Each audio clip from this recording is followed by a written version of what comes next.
Buenas tardes, licenciado. Buenas tardes. Buenas tardes, licenciado, si se escucha. Buenas tardes. Excelente, muchas gracias. Buenas tardes a todos. Bienvenidos a la clase. Ahorita prendo cámara. Vamos a ver. Ahí estoy. Bueno, listo, señores. Bienvenidos a la clase de Derecho Mercantil. Ya habilité el grupo de Facebook.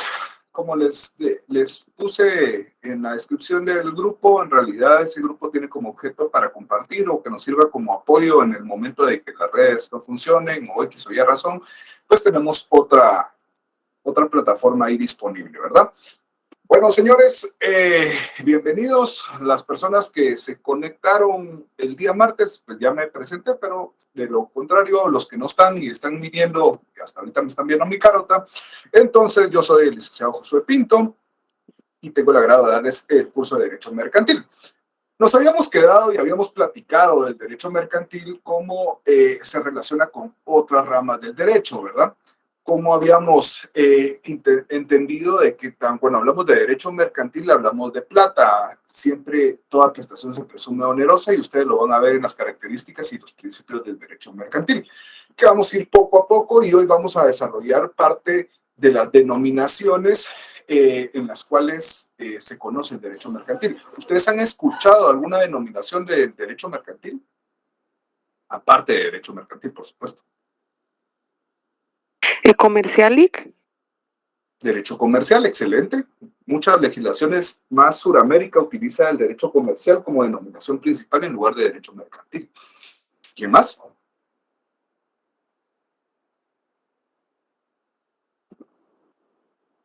Ya les dije, parte de esta clase es que participen. Tenemos 200 tantos y no vamos a esperar de que solo una persona conteste, ¿verdad? Con otro tema que se les ocurra, otra denominación que se le podría dar al derecho mercantil. Corporativo, excelente. Justamente cuando nos referimos al derecho corporativo, Andy, nos referimos a un derecho más que todo de sociedades. Y de hecho, esta es otra denominación, el derecho de sociedades. En muchas legislaciones a nivel internacional se le conoce también el derecho de sociedades, está separado del cuerpo mercantil como tal.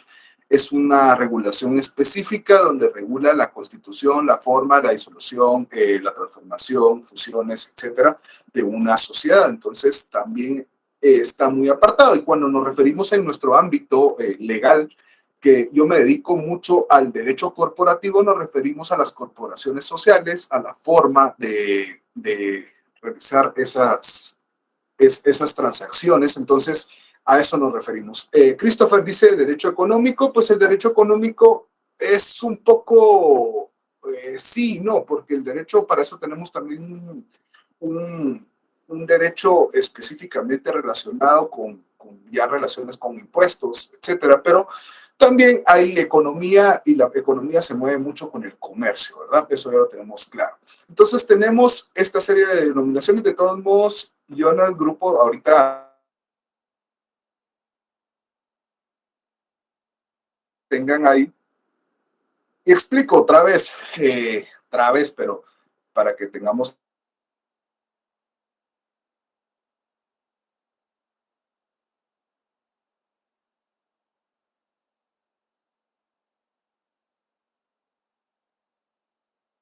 su computadora, es necesario, podría decir que el derecho tributario se enfoca específicamente a impuestos, a tributos. Entonces esto sí es una rama muy específica que se desprende, por supuesto se desprendió del derecho mercantil, pero ya se relacionó, o es como el derecho bancario, ya es un derecho específico. Y por eso les mencionaba, el derecho en sí, comenzamos con una parte del derecho civil y después nos caemos al derecho mercantil, y el derecho mercantil le empiezan a salir distintas ramas que nos van a ir dando ya una especialidad, ¿entendamos? Entonces, con lo que les decía, voy a estar mencionando esto, pero no quiere decir de que ustedes tienen que estar apuntando, si más que todo pongan atención. Eso es lo que les pido para las clases. Entonces, ahorita les voy a mandar las distintas denominaciones: derecho empresario, el derecho comercial, el derecho de mercaderías, el derecho inglés, commercial law. Entonces, son las distintas denominaciones que conocemos. ¿Cuál es el común denominador de esto cuando nos referimos al derecho mercantil? ¿Qué piensan? Hace mucha énfasis las denominaciones. ¿En qué? En el comercio, Lic. Exactamente, en el comercio. Entonces, perdón, no le oí, Ronnie. Ronald. Licenciado, buenas Ronnie, tardes. Puede ser transacciones entre diferentes entidades. Excelente. Transacciones comerciales, excelente. Ronnie. Puedo considerar que las denominaciones, principalmente como la que mencionó, la de sociedades, estamos hablando de ese marco jurídico que habilita el registro, inscripción, habilitación, representación de las sociedades, adicionalmente las transacciones o transformación de las sociedades que se dan en nuestro país. Considerando que el Código de Comercio regula, no sé, 4, 5, creo 5 o 6 tipos de sociedades, incluyendo la de emprendimiento, que es la última. Como sociedad yo no la creo que sea una sociedad, pero igual es denominación de sociedad el emprendimiento y forma parte de nuestro marco jurídico. Entonces, yo lo considero así, que ahí sí, como mi humilde opinión, muchas gracias. No, tiene razón, Ronnie, y lo vamos a discutir en su momento. Yo también soy del criterio de que la sociedad de emprendimiento es una sociedad que está regulada en el artículo 10 del Código de Comercio, pero sí le hace o es muy deficiente en muchas de las cuestiones relacionadas con la Constitución o el funcionamiento de la misma, pero lo vamos a ir a ver de una vez. Ahorita acaba de hacer un spoiler, Ronnie. Vamos a ver, por supuesto, todas las sociedades y vamos a discutir de cada una de las sociedades, porque qué chiste tenemos de leer cada artículo o ver los libros donde están mencionadas las sociedades y no entender cómo funciona cada sociedad. Entonces, vamos a ir poco a poco entendiendo y pues ustedes formarán un criterio, no tienen que apegarse a mi criterio, sino ustedes con lo que van a ver en la ley van a decir, bueno, yo sí la considero sociedad o no. Y si podemos, a mí me encanta ver el derecho comparado, pero es mucha información para un curso tan extenso. Entonces, en el derecho comparado ya hay otro tipo de cuestiones. Pero entonces, ahí tenemos las denominaciones. En el mercado, justamente, Juan José, es que hacemos énfasis en el comercio, como dijo Gloria. Esa es el común denominador.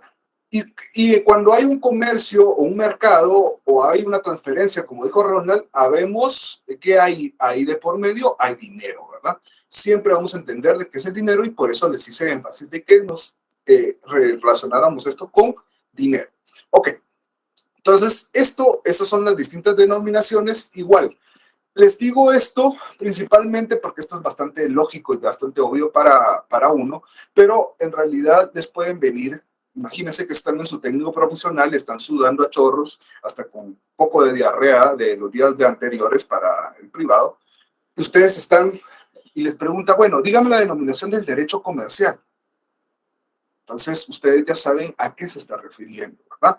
A qué es lo que están hablando. Ahora les pregunto, ¿en qué rama del derecho se encuentra el derecho mercantil? ¿Privada o pública? Privada. ¿Por qué? La privada. Privada. Pero Gloria nos hizo una mención muy importante en la clase anterior, ¿o no? ¿Se recuerda, Gloria, de que usted mencionó algo del derecho público, aunque estemos, por supuesto, estamos situados en la rama del derecho privado, pero hizo una mención sobre esto? Sí, así es, licenciado. ¿Cuál fue? ¿Me la puede repetir con los Que compañeros? es una rama del derecho privado, pero también tiene también una rama del derecho público, porque también vemos aquí, por ejemplo, cuando hablamos de las relaciones entre particulares, como lo dice el derecho civil, entre particulares, pero también regula las relaciones entre particulares y el Estado. Entonces, esta es la vena que tiene para el derecho público. Por supuesto, y ahora explico justamente con lo que acaba de mencionar Gloria, muchísimas gracias, esto relacionado a que alguien me mandó, perdón, me mandan de repente en Facebook cosas que nada que ver. Miren, igual, de una vez, ya que estamos hablando de este tema, de una vez les menciono, Si ustedes tienen alguna duda relacionada con el curso, con mucho gusto, para eso está este Facebook, para esto es para buscar solventar dudas, para tratar de ayudar, apoyarlos con cualquier cosa relacionada con el curso o con relación con el derecho, mejor dicho, pero cuestiones que no van, simplemente las voy a ignorar y aparte, no siempre puedo leer cada uno de los mensajes porque pues, a veces anda uno de corre y los que me han visto o me van a ver, me ven en la calle porque sí ando haciendo yo mis gestiones, entonces a veces no da tiempo para estar contestando cosas que no van al curso. Pero solo les hago esa mención para que no vayan a sentirse ofendidos, pero si tienen alguna duda del curso, con mucho gusto estoy a sus órdenes. Igual para los exámenes, siempre estoy yo en el grupo en Facebook para solventar cualquier duda o problema que tengan ustedes relacionados a esto. Gracias, Ruano, por prender la cámara. Entonces, estábamos hablando de esta cuestión de nuestras denominaciones y de esta relación que mencionaba Gloria. Por supuesto, ¿por qué tenemos que es derecho privado definitivamente? Pero sí tenemos una relación con el derecho público, principalmente con estados. ¿Por qué? Porque ellos van a fijar las reglas de cómo se va a mover ese comercio, estableciendo impuestos, estableciendo tributos, estableciendo el funcionamiento, la circulación, hasta administrativamente va a tener esa relación. Y cuando hablamos de interacción con un estado, como sabemos que el derecho comercial es internacional, también se va a mover con otros estados, va a tener esa relación, ¿ya? Aunque estén en guerra, se podrán dar cuenta con la situación que se está dando entre Rusia y Ucrania. Aunque hay guerra, de todos modos, parte del comercio se sigue moviendo de uno y del otro lado porque no se puede detener. Entonces siempre van a tener esas regulaciones inmersas en el derecho comercial. Ok, estamos con eso, ese punto sencillo. Habíamos hablado también del antecedente, pues pinceladas de lo que fue el antecedente del derecho mercantil. Habíamos hablado de que pues, al principio no había un ánimo de lucro, o no podíamos lucrar porque teníamos lo que era, ¿qué? Era el primer acontecimiento histórico. El trueque. ¿El trueque? El trueque. O intercambio. Entonces, el trueque, sí, exactamente. El trueque, el intercambio de mercaderías, para buscar satisfacer nuestro interés, pero no para buscar un lucro de esta cuestión. Después, cuando se empezó con la moneda, empezamos a tener ya esa posibilidad de hacerlo. Sin embargo, hay que entender de que esa posibilidad de poder realizarlo no lo podía hacer cualquier particular como lo hacemos ahora. Que es nosotros si queremos, por ejemplo, yo cambio un teléfono y sé que el teléfono está bueno, pues vengo, me meto a la market y lo vendo. Ahora que tenemos esta plataforma de Facebook, nos ayuda a fomentar eso, lo puedo hacer. Igual puedo, si yo quiero comprar un reloj, por ejemplo, entonces me pongo a buscar y de repente, ahí estamos ejerciendo comercio, estamos vendiendo. Bueno, pero en la antigüedad no era así.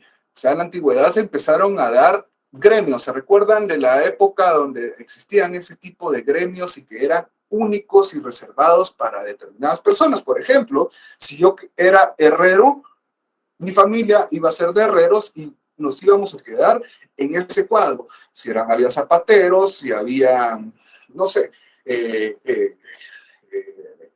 agricultores, teníamos específicamente mencionados cómo iban a desarrollarse esos gremios. Entonces el comercio, pues sí se ejercía, pero en una forma limitada.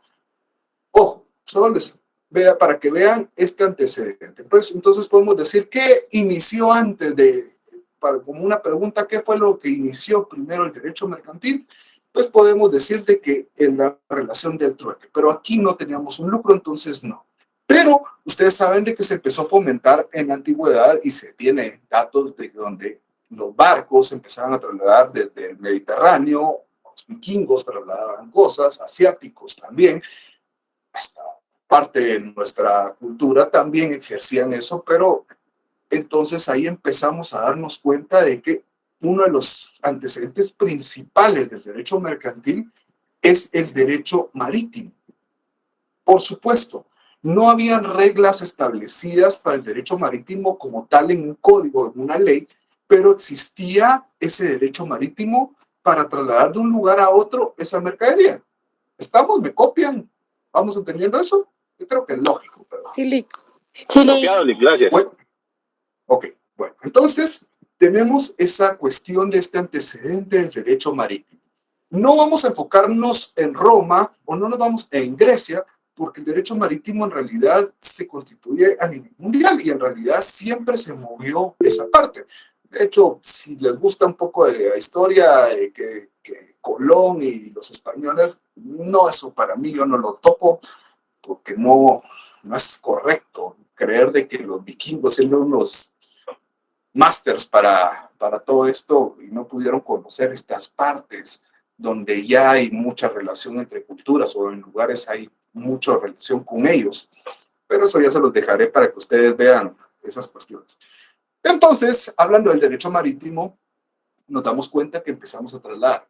Ahí empezaron a surgir reglas o circunstancias que nos decían, bueno, si tenemos algún problema, ¿cómo debemos de reaccionar? Por ejemplo, yo voy con mi barco, voy a trasladar, no sé, seda a otro lugar, pero este barco va muy lleno de seda y voy a naufragar.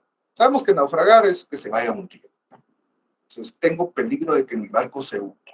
Aquí surge un elemento que todavía se utiliza a nivel aéreo y por supuesto marítimo, que nos puede salvar o puede salvar a la tripulación. Cuando teníamos o existían barcos que iban con demasiada mercadería o tenían una avería y sabemos que el peso no nos va a ayudar y nos puede hundir, podemos tener la figura de la echazón, de echar.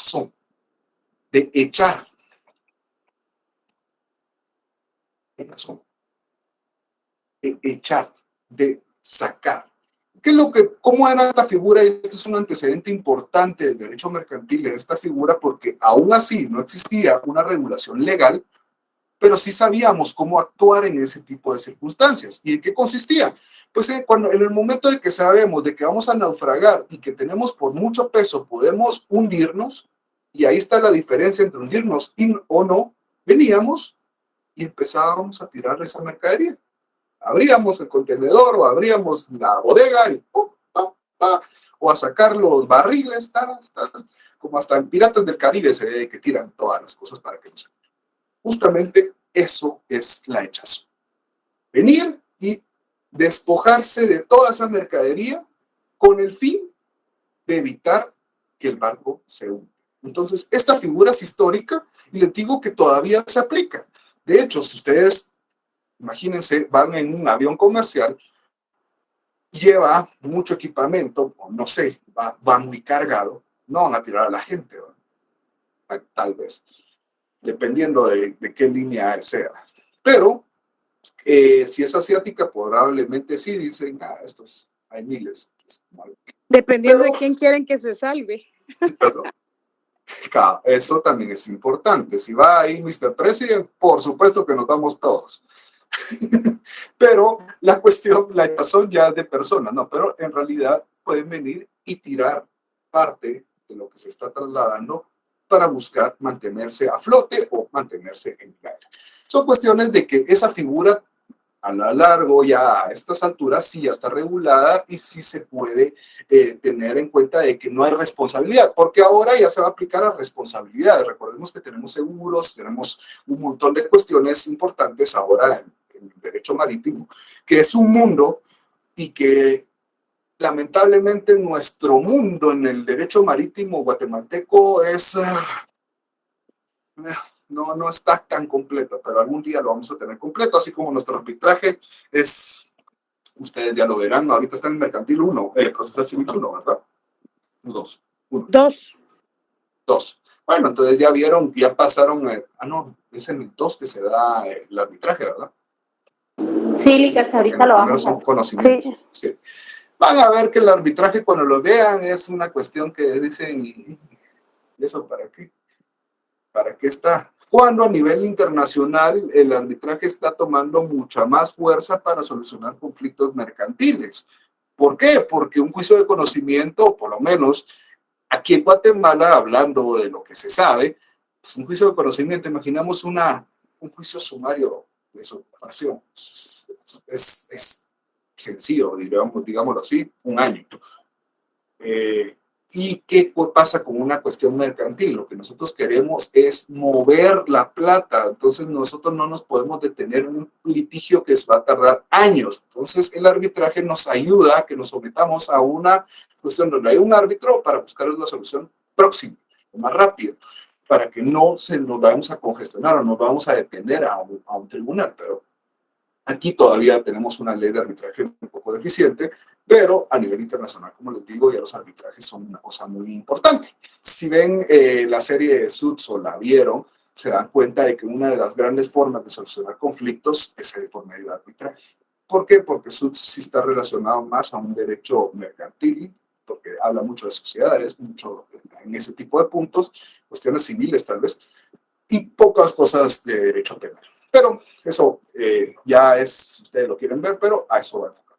Bueno, volviendo al tema, entonces ya hablamos de estas cuestiones, de este antecedente de la hinchazón, y eso es importante porque pueden preguntarles, díganme, un antecedente importante del derecho mercantil o una figura que se dio, la hinchazón. Y les voy a ser bien puntual para que ustedes sepan qué podemos hablar y a qué nos debemos de meter a la hora de que estuviéramos en un técnico profesional. Tenemos que hablar lo que sabemos. Si les encanta leer y se leyeron el libro de Villegas Lara y después se leyeron el de instituciones del derecho mercantil, perfecto, pero consejo que les doy desde el segundo día de clases, no hablen de doctrina a menos que la manejen por completo. Y aún así, cuando manejen por completo la doctrina, les aconsejo que no mencionen eso. Solo lo que les pide. Yo tuve en mi tiempo, cuando muchos colegas, que ahora son colegas, se sometieron a privados, por hablar mucho, perdieron el privado. Entonces traten de irse con lo que les piden. Y por supuesto, les voy a dar técnicas de cómo contestar algo para que les pregunten relacionado a eso y así ir perdiendo tiempo o ganando tiempo para ustedes, para que el examen ustedes lo manejen, no lo maneje el examinador. Pero eso ustedes ya van a ir entendiendo cuando les esté hablando eso. Bueno, entonces tenemos el antecedente relacionado a esto. Tenemos en Grecia un antecedente importante, y se lo voy a apuntar para que ustedes lo pongan acá. Hay un antecedente que también es importante. Vamos a apuntarlo acá. El préstamo a la gruesa ventura. ¿Qué era esto? Esto es una figura importante, de hecho también fue importante para el descubrimiento de América, porque era darle los insumos necesarios para que estas personas pudieran realizar una aventura o un traslado de un lugar a otro, y si obtenían el resultado que querían, pues se repartían las ganancias. Entonces es un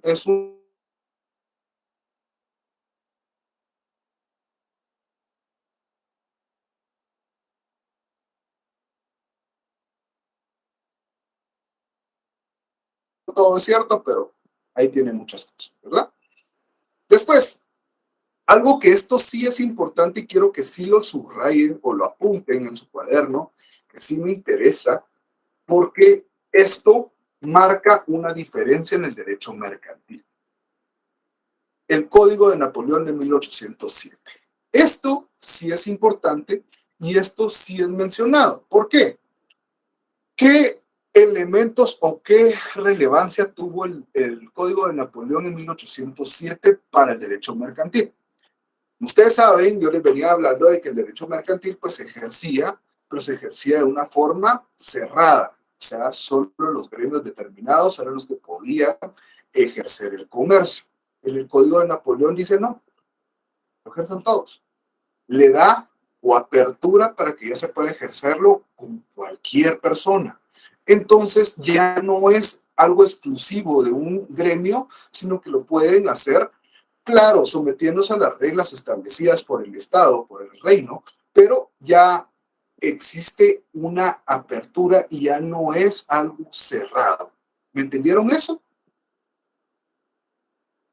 Sí, muchas gracias. Yo no le... Ya deja, por favor, ya deja. ¿lo puede repetir? Perdóneme, es que no comprendo. Ok, no hay problema, Wendy. Lo voy a decir con otras palabras. Antes el derecho mercantil era clasista. ¿Qué entendemos por clasista? Que iba referido o solo se podía ejercitar por un grupo determinado de gente. Sabemos, teníamos gremios que eran muy cerrados. Si yo quería ser comerciante, entonces tenía que estar dentro de ese gremio. Pero en el código, después de que se elaboró el Código de Napoleón, el derecho mercantil deja de ser clasista. O sea, que ya se puede ejercer por cualquier persona. ¿Ya? Eso es lo que apertura el derecho mercantil para que se pueda ejercitar toda vez quiera, pues, y se someta a las reglas impuestas por el Estado. Pero ya no va a ser exclusivo de un grupo de gente. ¿Estamos, Wendy? Wendy Torres. Perdón, Lick, se fue la señal, pero ahorita ya puse mis datos, entonces ya, pero sí le logré captar, Lick, o sea que ahí ya se sometían a las leyes entonces. ¿Eh? ¿Indiay? Nada que ver. Perdón. Mire, no tenga pena. Sí, No es tenga que pena. se me fue la señal, perdón, Lick, perdón. No tenga pena. Ahorita, Ronnie, ahorita le doy la palabra. No tenga pena, Wendy. El derecho mercantil antes era clasista, o sea, que lo podía ejercer un grupo determinado de personas. Después de la elaboración del Código de Napoleón, esto nos da la apertura y deja de ser el derecho mercantil clasista. O sea, que ahora se podía ejercerlo usted, Leandro, Carla, Ronnie, ya no está sujeto a un gremio, sino que ya se apertura para todos. Y repito, por supuesto, se apertura para todos, pero como hoy en día, si uno quiere ejercer el comercio de una forma profesional, tenemos que someternos a un registro, a un procedimiento, pero ya no es sujeto de una determinada persona o un grupo determinado de personas. Tercera la vencida, supongo. Si no, me doy. Perdón. No, Ya no tenga estamos pena. listos, gracias, Lick. Okay. Licenciado, Es como perdóneme. decir un libre mercado, exacto. Sí, Scarlett. Solo deseaba saber la relevancia de la fecha, porque imagino que para ese tiempo las personas que formaban esta clase o los clasistas en el derecho mercantil no les gustó que se abriera a cualquier persona que tuviera al alcance, porque podemos pensar de que se abrieron rutas y todo. Entonces, me gustaría saber la fecha o donde este código permitió abrir las puertas a todos. Muchas gracias. 1807. Muchas gracias. En 1807. Después de la Revolución Francesa, fue la Revolución Francesa la que le dio pie a esto, a los 5 códigos napoleónicos. ¿Y qué pasó con antes de la Revolución Francesa, Gloria? ¿Qué existía? Antes de la Revolución Francesa, muy buena pregunta. Bueno, existían monopolios porque prácticamente habían, todavía existía 1789, antes de la Revolución Francesa existían monopolios seguramente, pero no, o sea, realmente no. No, pero a lo que voy es de que eran los gremios, o sea, después de la Revolución Francesa, sí, ya aperturó y le dijo a los gremios, no, puche, si usted quiere ser abogado, esto es para todos, hagan lo que ustedes quieran, no estén sometidos a un gremio, imagínense, Pinto, Herrera, eran herreros, y todos mis hijos iban a ser herreros, que, pues, entonces no, entonces ahora ahí dijo, no, ejerza. Quieran. Entonces, esto nos aventuró a realizar distintas actividades. Ronnie, perdón, ahora sí. Muchas gracias, Lick. No, ya creo que sí, pero ya que resolvió una dudita que tenía, gracias. Y concuerdo, creo que antes de la Revolución Francesa, si la memoria no me falla, porque voy conduciendo, estaba también el sistema feudalista, si no estoy mal. Sí, estaba el sistema feudalista. En ese caso se estaba dando lo que en ese momento, lo que movía la economía en ese momento eran los esclavos o la mano de obra. Después de la Revolución Francesa descubrieron ese movimiento industrial y por consiguiente abrieron esos mercados, la navegación, la comercialización de mercancías, y de tal manera el código, no me recuerdo el código, porque no lo he leído, el de Napoleón, pero abre las posibilidades de que las personas puedan intercambiar productos y servicios. y ahí es donde se abra. Obviamente, ahí se da el tema del origen del capital, algo así que se da el tema, y ahí es donde la gente, quien tenga capital, es el que tiene la fuerza de trabajo. Y el que no, es el que da la... otro rollo. Comienza el sistema otro rollo. Correcto, Ali, muchas gracias. Ok, excelente, Ronnie, excelente. Miren, de verdad, solo una cosita más. Es... Perdóneme, también con la Revolución Francesa y los códigos napoleónicos, ahorita estoy recordando que también se abre la puerta a la propiedad privada, o sea, da paso a la propiedad privada. Y como realmente el compañero refrescó la memoria totalmente, después del feudalismo viene el capitalismo. Y obviamente ahora en Europa se habla ya de mercantilismo, pero eso estamos muy lejos todavía. Mucho. Excelente. Y gracias, Gloria, y gracias, Ronnie. Vean, compañeros, y Scarlett, y todos, vean, compañeros, para que ustedes entiendan y de verdad vayamos desarrollando una clase amena, eso es importante. Por supuesto que van a haber cosas que se me van a escapar a mí, eso, yo no me siento un crack en todo el universo y mi autoestima está inflada con un ego enorme, como yo, no. Sinceramente, eso es para que vengamos, discutamos y vayamos aprendiendo. Yo aprendo de ustedes y ustedes aprenden de mí, ese es el chiste. Por supuesto que también va a ser mucho más amena estar teniendo un punto de vista, compartiendo un punto de vista, porque esto es educación superior. Lamentablemente, y esto no es su culpa, porque no le puedo atribuir la culpa a ustedes, el sistema de educación superior, el memorístico, es aburrido y no hay interacción, porque usualmente, por lo menos cuando yo preguntaba en forma presencial, se asustaban, pero ya después empezaban a decir, no, pues el LIC no se va a enojar porque contesten mal. Y empezaban a ver de que lo que buscaba es de que desarrollen esto. Lamentablemente, y eso no me cabe duda, que hay muchos profesionales o pretenden ser profesionales donde vean y tienen una memoria privilegiada y qué excelente que tengan esa memoria, pero no tienen análisis. Están estudiando derecho y problemas legales van a existir miles y ustedes tienen que buscar solventar esos problemas. Entonces, si no tienen, nadie le va a preguntar o le va a pagar, ay, mire, Rano Gómez, ¿cuál es la definición de derecho mercantil?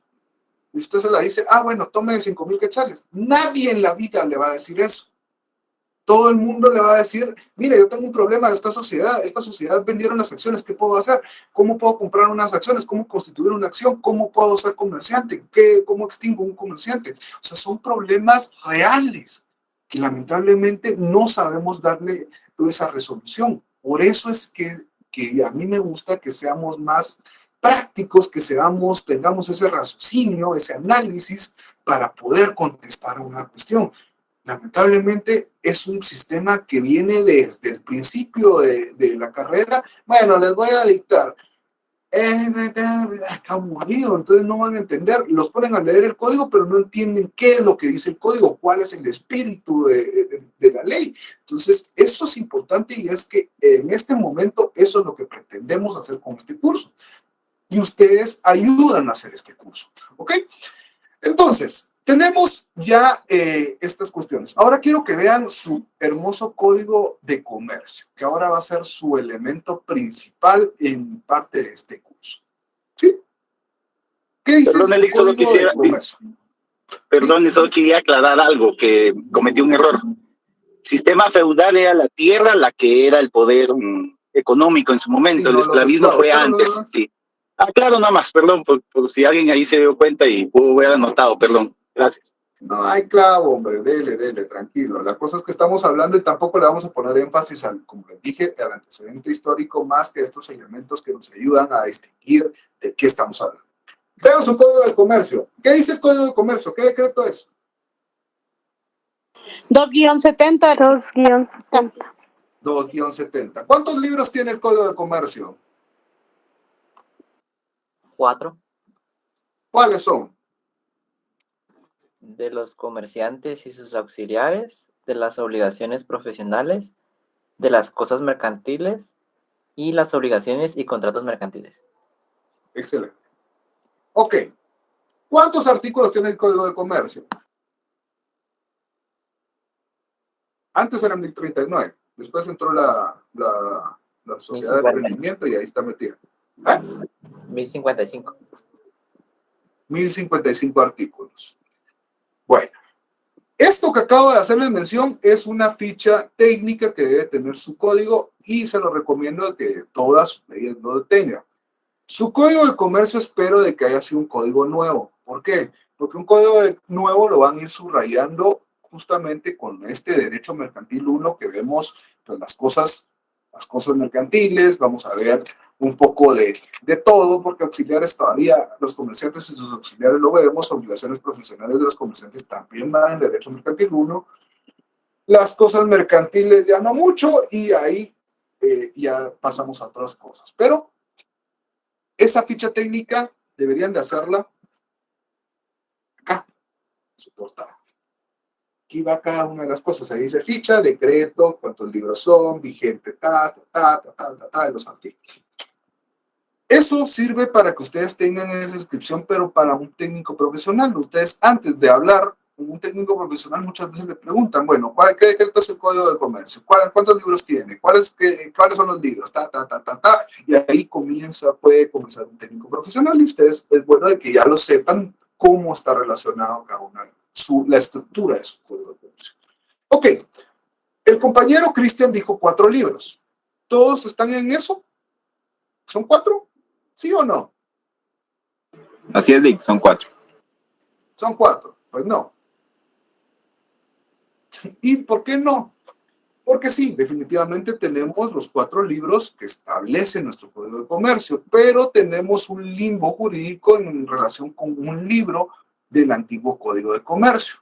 Ahí se los voy a enseñar aquí, por ahí tengo mi código antiguo, que también solo con verlo se deshace, pero es una reliquia que tenía que tener. Entonces, este libro que quedó vigente es el derecho marítimo. Entonces, por eso les digo, en esa ficha pongan los 4 libros y ustedes mencionen los 4 libros que tiene el decreto 2-70. Pero si vienen y les preguntan, bueno, pero también el derecho marítimo, yo sabía que son 5, entonces ustedes dicen, bueno, sí, existe un libro vigente del código anterior. El código anterior, ahorita les doy la fecha exacta. El código anterior es el de 1942.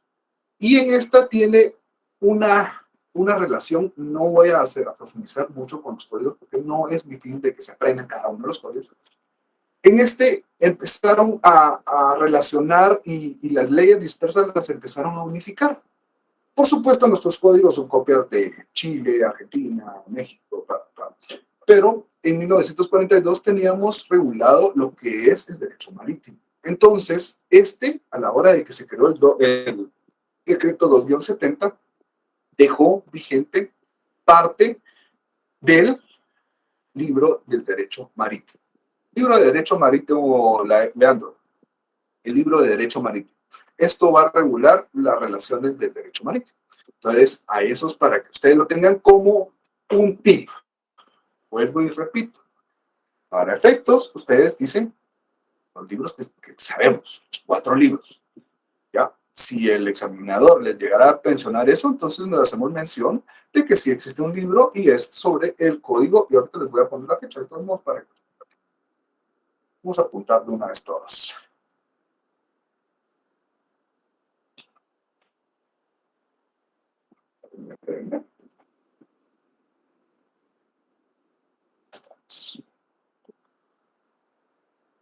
Tampoco, también les digo, muchos me dicen, Rick, compártanos sus apuntes. Los comparto y después les daría pena, porque en realidad yo no tengo una forma de que me ponga a leer textualmente lo que dice. Yo tengo palabras, para recordarme, y justamente cuando daba las clases de forma presencial, yo llevaba un par de apuntes y ya sabía cómo desarrollarlo, porque de repente me voy y me pierdo. Pero ahí es para mantenerlos. Entonces ahí tenemos las fechas de los códigos para que ustedes lo tengan. ¿Quedó claro esto, señores? Sí, Lick, muchas gracias. Sí, Wendy. No le oí nada a nadie. ¿Sabes? Que sí, Lick, gracias. Bueno. Bueno, después de estas dos personas, ¿les quedó claro a los 206 personas que están de extras? Sí, Lick, todo claro. Todo claro. Okay. No les vale. Muchas gracias. Si no una vez, gracias. Sí, licenciado, ahora sí, gracias. ya. Si no una vez les digo, si no participan, me pongo un poco ingenioso para empezar a hacer los que participen. Entonces, háganlo a su voluntad, de verdad. Por supuesto, no vamos a hablar las 200 personas, es como un grupo de WhatsApp que dicen hola a todos, la gran diabla, todo el mundo a mediodía empiezan a decir buenas tardes después. No, solo para que tengamos esa participación y no que sean los mismos. Y como les digo, no es obligatorio que prendan la cámara, pero deberían de prenderla para por lo menos saber qué caras con quién estoy hablando.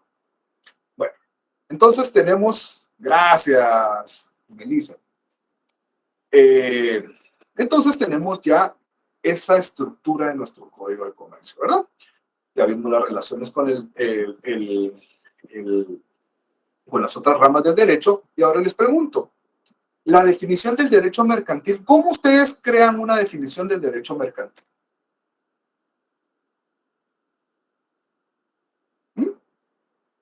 ¿Cómo se les ocurriría crear una definición del derecho mercantil? Pregunto.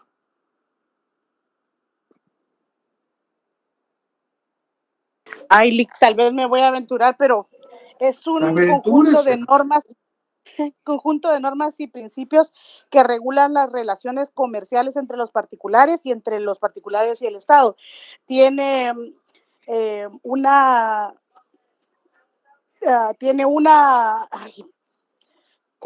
permítame, es que me puse nerviosa, pero denme un segundo. No se ponga nerviosa, de mí la estoy viendo. Entonces es el derecho conjunto de normas, principios y doctrinas. Eso es de cajón. ¿O no? Sí, el conjunto de normas, principios y doctrinas que regulan las relaciones entre los particulares, las relaciones comerciales entre los particulares y entre los particulares y el Estado, que también tiene, pues obviamente, el poder coercitivo que deben tener todas nuestras normas, debe de tener límites y debe tener reglamentos de cómo se llevan estas relaciones y procedimientos específicos de cómo se llevan estas relaciones. Eso se me ocurre. Está bien, pero ya se hizo un colocho cuando en realidad la definición, y apréndanse, definiciones cuando están, por lo menos en el área privada, que es lo mío, cuando les pidan una definición del derecho civil o el derecho mercantil. Por supuesto, hay una definición doctrinaria muy bien elaborada, que para eso están estos másters de los libros que nos inspiran en crear una definición. Pero si a usted le dicen, Gloria, deme una definición legal del derecho mercantil, entonces sabemos que legal nos vamos a aplicar a la ley. Y en la ley tenemos 4 libros. Entonces, conjunto de normas, principios y doctrinas que regulan a los comerciantes y sus auxiliares, de las obligaciones profesionales de los comerciantes, de las cosas mercantiles y las obligaciones y contratos mercantiles. ¿Esta es su definición? Simple. Esa es una definición legal. ¿Por qué? Se está basando en la ley y sus principales libros, que son estos 4. Entonces, así de sencillo, ustedes tienen ya la definición legal. Apunten, la definición legal se hace, por supuesto, con el cajón de conjunto de principios, normas y doctrinas que regulan, y ahí ya le meten los 4 libros. ¿Estamos? Ahora, espérenme, que dice José Yosaida. El quinto libro del Código de Comercio, ¿por qué no se encuentra en el Código de Comercio? Eso está vigente. No se encuentra porque se quedó vigente del código anterior, por eso les estoy diciendo, se quedó vigente a la hora de que se derogó, se quedó esta parte, este pedacito, y quedó en ese link. Pero para efectos de nuestro conocimiento, apeguémonos a los 4 libros. Si les llegaran a preguntar en un técnico profesional del quinto, ustedes hablan del quinto. Pues no lo hagan, solo los 4. Y por eso la definición que acabo de mencionar son los 4 libros. ¿Ya? ¿Quedó claro, señores? Una definición sencilla, yo les simplifico la vida, de verdad. La verdad es que el que no gana conmigo es Chevo, sinceramente. Esteban. Esteban. Creo que nos ayudaría mucho a todos si repitiera su definición. Mire, Esteban, yo le repito la definición con mucho gusto, pero pongan atención. La definición es bastante sencilla. Conjunto de normas, principios y doctrinas. Eso es de cajón. Cada rama del derecho que pretenden definir, así comienza. Y así le gusta al examinador que comience. Si ustedes comienzan, los comisarios y sus auxiliares lo mandan a la fregada, porque usted ni sabe definirle, van a decir. Entonces ya sabemos, conjunto de normas, principios y doctrinas, que regula a los comerciantes y sus auxiliares de sus obligaciones profesionales y las cosas mercantiles y las obligaciones y contratos mercantiles. ¿Cuál es la forma o la fórmula perfecta para crear esta definición? El cajón y los libros. Libros son 4. Entonces, ahí definimos eso. Ahora, si le llegaran a pedir una definición doctrinaria, es, vamos a ver. Aquí tengo.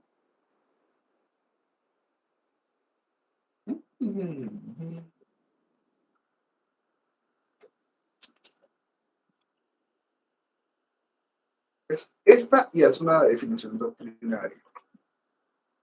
Para mí, ustedes, yo en mi examen les voy a poner cuál es la definición de derecho mercantil.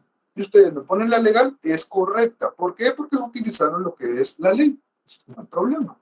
Ya, si les pidan una definición doctrinaria, ok, qué bonita su definición legal. Entonces, tienen una definición doctrinaria, entonces ahí sí memoricen esa definición. Vidal Lara tiene, San Google tiene, etcétera. Miles de autores van a tener su definición. Y si de hecho yo creara mi libro, entonces tendría una definición de derecho mercantil, ¿verdad? Conjunto de normas, principios y doctrinas que regulan las actividades comerciales, el comerciante, sus auxiliares, la constitución de una sociedad, la disolución, etcétera. Eso puedo hacerlo porque estoy utilizando todo lo que sé o los elementos que existen del derecho al comercio. Pero, para efectos, la legal es más que suficiente. ¿Estamos? Ahora sí, Esteban. Sí, Lick, muchas gracias. Bueno, tengo otra definición, de todos modos.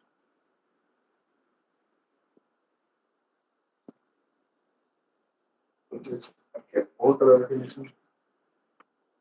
Son definiciones simples, no son definiciones complejas. Como les digo, ustedes agarren los principales elementos del derecho comercial. Y de hecho, eso va a ser una tarea final.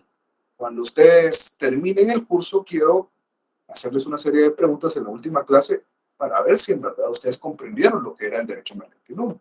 Pero hasta ahorita, no lo saben. Pues. ¿Ya? Gracias por repetir lo que estoy diciendo. Ahora vámonos a las fuentes del derecho mercantil. ¿Qué son las fuentes, señores? De donde nace y emana el derecho es la génesis, el origen. Exactamente. Muy bien, Gloria. Un poquito más y la nombro. Ay, no, ¿qué dirías? Su auxiliar, ya lo dijo. No sé, sí, ya un poquito más y los nombro. Yo, de hecho, tengo mi auxiliar, que no sé dónde está mi auxiliar, pero es que mi auxiliar da clases, entonces también se le traslapan las cosas. Pues ahí me estuvo preguntando, pero ahorita no estoy viendo el teléfono, entonces no sé si ya está o no está. ¿Está licenciada o no está licenciada? No.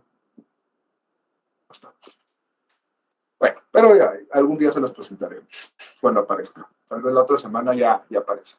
¿No? Pero, sí, para mientras necesito de su apoyo de las personas que me apoyan en el chat y también de las personas que van complementando la clase. Entonces, un poquito más, Gloria, y ya va.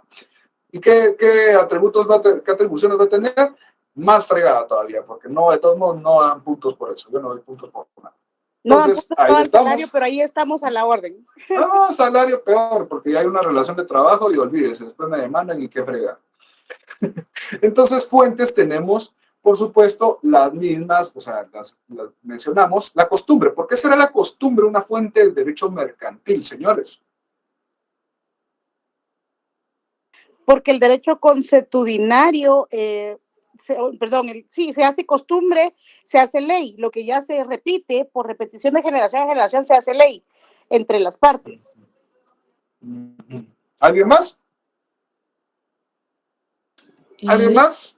Buenas noches, Lick. Tal vez porque mucho el comercio se da más que todo por costumbre, no se pega tanto a la ley, sino que lo hacen por costumbre. Eso, Laura, eso, excelente, justamente. Nuestro comercio se crece por costumbre, de repente. ¿Cuál es la costumbre para una transacción comercial millonaria? Porque no están, van al Segma y van a ver los pajos de billetes. ¡Ya! Dice uno, ¿cómo sacan tanto? Pero entonces, ¿cómo se da? Usan, no, voy a sacar la tarjeta de crédito. No. ¿Que vamos a faccionar un contrato? No. Es raro. En realidad, yo quiero comprar un camión de tomate. Ok, entonces estás todos en cash y todos inmediatamente. ¿Va? A las 4 de la mañana, 3 de la mañana ya se está moviendo esa mercadería y la costumbre es llevarla a esa hora y después distribuirla tal. Entonces esa es una fuente que complementa nuestro derecho mercantil. Por supuesto, Gloria lo mencionó de una forma mucho más técnica, pero en realidad esencialmente es los actos repetitivos nos van a crear parte de este derecho mercantil. ¿Sí? ¿Estamos? Sí. ¿Sí? Sí, gracias. Excelente. Bueno. Solo una cosa, señores, cuando empecemos la clase, sí, buenos días, buenas noches, buenas tardes, lo que sea. Pero ya cuando ustedes van a intervenir, no me tienen que decir buenas tardes. Ya nos saludamos todos. Así que ustedes comiencen una vez a lo que les pregunté no es mala educación porque ya nos saludamos todos y estamos, pero si no, perdemos más tiempo. Bueno.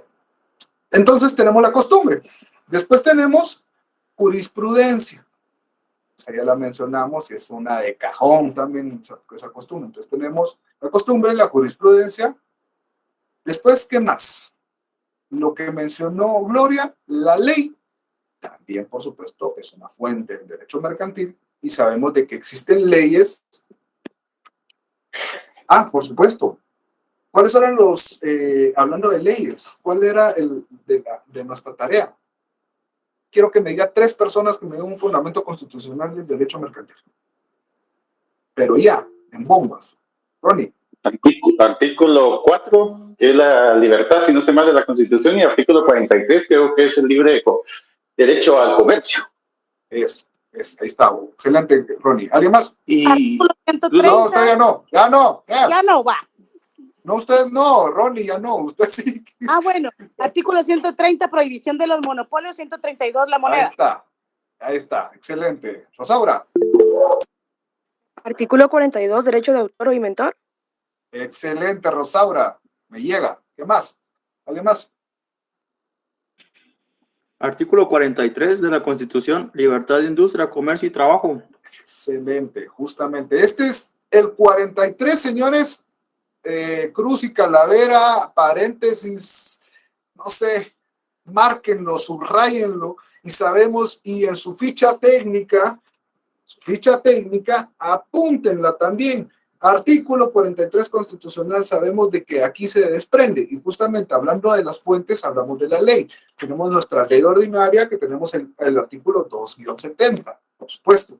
Pero también tenemos leyes especiales, justamente como lo mencionó a Rosaura, pues la ley de propiedad intelectual, la ley de derechos de autor y de derechos conexos, tenemos la ley de bancos, tenemos la ley monetaria, entonces tenemos muchas leyes, la ley de almacenes generales de depósito, la ley de... nuestro fideicomiso, no me acuerdo.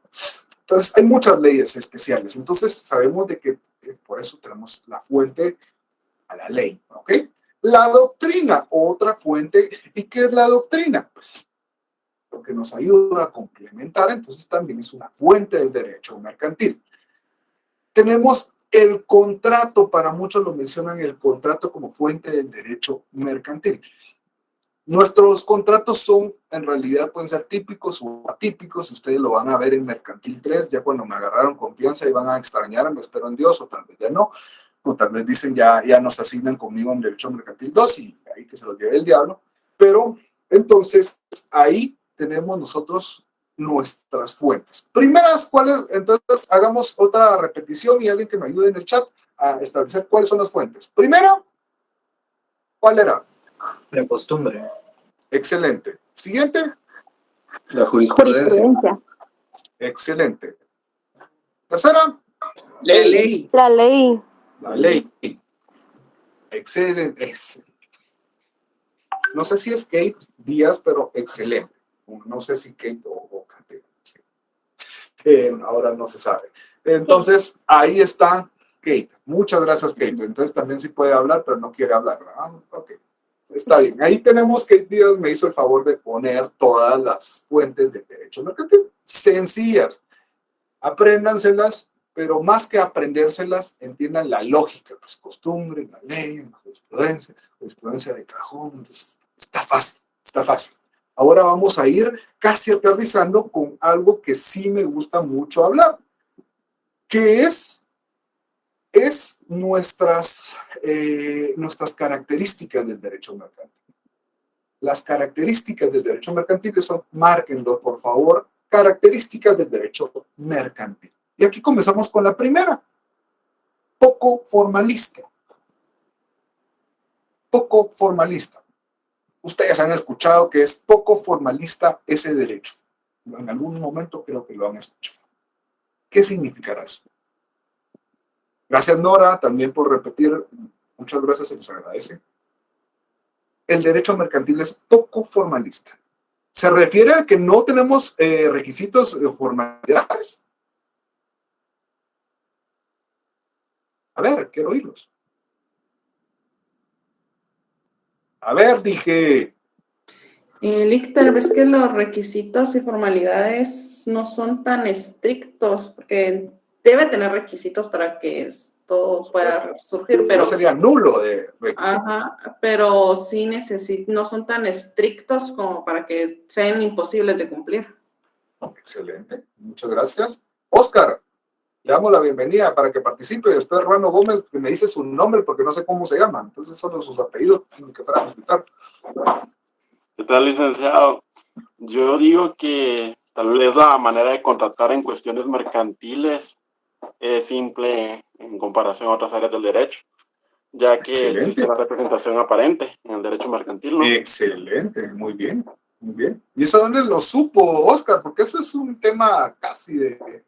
es que había leído al principio un código del comercio comentado. Ok, excelente, excelente, muy bien. Justamente existe la representación aparente que no vamos a mencionar cuando estemos hablando de las sociedades. Pero gracias, Oscar. A ver, Ruano Gómez había levantado la mano y no sé, así me dice cuál es su nombre también. ¿Qué tal, Lick? Buenas noches. Pues Fernando Ruano, Lick. Fernando. Sí, Fernando. Pues como usted lo mencionaba, o sea, la esencia del derecho mercantil pues es mover la plata rápido, ¿no? Entonces, para un comerciante, digamos que, o sea, él lo que le interesa es mover su plata, o sea, a un comerciante no le beneficia tener su plata estancada. Entonces, uno como abogado, o sea, tiene que ver cómo es que hace para, como usted dijo, como en Switch, Harvey Specter siempre anda viendo cómo hace más fácil las cosas, hace una negociación, llegar a un trato sin llegar a juicio, como dice Elba. Entonces, pues yo creo que por eso es que es también un poco formalista, porque, o sea, como la esencia es llegar rápido a una solución, entonces también creo que eso es por eso es que es poco formalista, ¿no? Excelente, Fernando, justamente. ¿Alguien más? Dos más. No sé quién fue el primero, Ronnie creo yo, y después Melissa. No, por favor, Melissa. Melissa, por favor. Ok. Y después Leandro. Gracias, Bruno.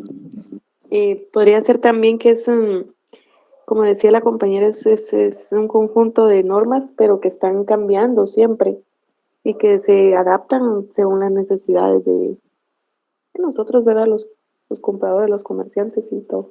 Entonces no es algo que se quede plasmado en el Código de Comercio, sino que va cambiando. Justamente, es cierto, el derecho mercantil siempre va innovando y para ejemplo de eso, el comercio electrónico. No podemos hablar en 1980 de un comercio electrónico y ahora, después de, hoy en pandemia, mejor dicho, que todavía estamos, pero pues se nos olvidó un poco de que ya estamos sometidos a esta cuestión. Nos damos cuenta que el derecho comercial electrónico fue un boom. Cosa que no, antes nadie, ¿quién compraba en el súper electrónicamente? Nadie, pues, después de que nos dijeron de que si íbamos al súper nos íbamos a morir, entonces empezamos a ver cómo pedirlo en línea. Cosa importante, Ronnie. Y después, gracias. yo lo tomo como esa acción entre cuando dos partes, porque para que se dé el comercio tienen que haber dos partes, un comprador y un vendedor, dos elementos. Una vez se ponen de acuerdo y están de acuerdo al negocio, se da. Y a veces la formalidad es lo que no cuenta. Es lo que usted estaba mencionando en el SEGMA. Yo quiero un camión de tomate, dámelo, te doy el dinero, me das, y no hay un contrato, un formalismo como tal, por eso debe ser un poco ligero. Eso es un análisis así, un comentario simple, gracias. Excelente, Ronnie. Leandro, por último, Leandro. Lick, disculpe, yo pienso que tal vez es poco formalista porque, bien lo decía una compañera anteriormente, que los requisitos que se necesitan para realizar ciertos comercios no son tan exigentes. Igual los procedimientos y prácticas que se utilizan para realizar todo eso no es tan severo ni tan cerrado o tan estricto para que se pueda realizar el comercio o las diferentes cosas, inscripciones y todo eso, me imagino yo. Excelente, Leandro. Y justamente con todas sus definiciones o sus intervenciones nos damos cuenta de que el derecho mercantil es poco formalista porque no nos adecuamos tanto a la formalidad como un derecho notariado, por ejemplo. Sabemos que el derecho notariado sí tenemos que apegarnos a la formalidad esencial. De hecho, la solemnidad de cada uno de los documentos es bastante complicado, mientras que el derecho mercantil nos da esa pauta de decir, bueno, nosotros tenemos que solventar una situación.